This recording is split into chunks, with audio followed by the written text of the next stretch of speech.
Every text message you send, every commercial flight you take, every maritime broadcast out there on the ocean, they all rely on this completely hidden, highly regulated ecosystem.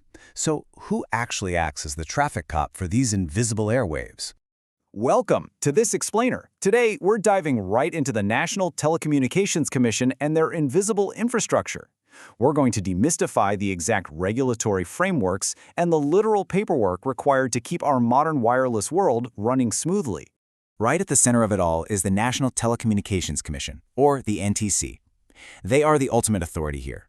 Basically, they're the government body tasked with taking what would be a totally chaotic spectrum of frequencies and turning it into a structured, safe, and strictly legal ecosystem. To make sense of it all, we're going to break this ecosystem down into 5 distinct categories. 1. Policing the airwaves. 2. Licensing the operators. 3. Building a radio station. 4. Regulating the equipment. And 5. Staying compliant. Let's get right into it.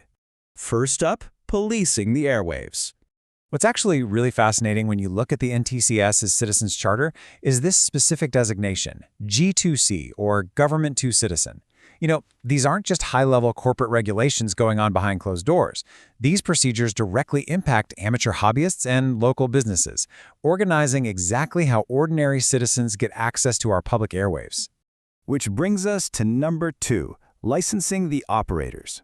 So, the NTC strictly divides access based on your qualifications. For instance, commercial aircraft operators applying for a restricted radio operator certificate, they actually have to present a pilot's license from the Civil Aviation Authority. But on the flip side, amateur radio hobbyists can just present a certificate of attendance from a seminar issued by an NTC-accredited club. Makes sense, right? Different stakes, different rules. So how does a regular citizen actually get their foot in the door?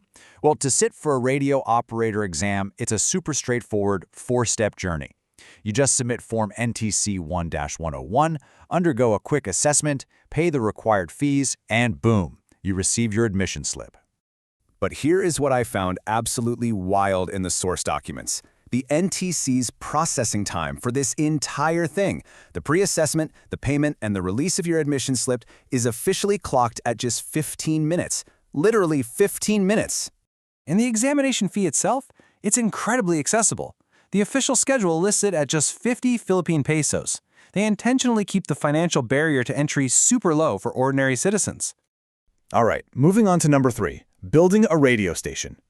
Whether you're setting up a local broadcast tower or a massive aeronautical communication hub, everything runs through Form NTC 111. It's essentially the master key. This single document serves as the universal construction permit and station license application across some vastly different industries. But hey, don't let the whole single form thing fool you. Form NTC 1111 demands hyper-specific technical data.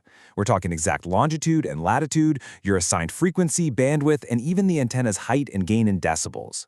The NTC absolutely needs this level of precision to prevent dangerous signal interference in a crowded airspace. Now, maritime vessels present a really unique challenge because a ship is essentially a floating, mobile radio station. And since it moves across international waters, it requires a specialized form, NTC 104. This one logs the vessel's specific MMSI, its IMO number, and specifically designates the onboard radio officer. Next up, Section 4, regulating the equipment. As you can imagine, you can't just manufacture or sell transmitters without some serious oversight. Under Form NTC 118, businesses require specialized NTC accreditations to even participate in the market, and this covers the entire supply chain, guys, from the manufacturers and service centers all the way down to local retailers and equipment suppliers. And once that equipment enters the market, its physical movement is heavily tracked. To legally purchase, possess, sell, or even transfer radio equipment, you have to submit Form NTC 1-09. This requires users to formally declare their source, like an authorized dealer, and their exact intended use.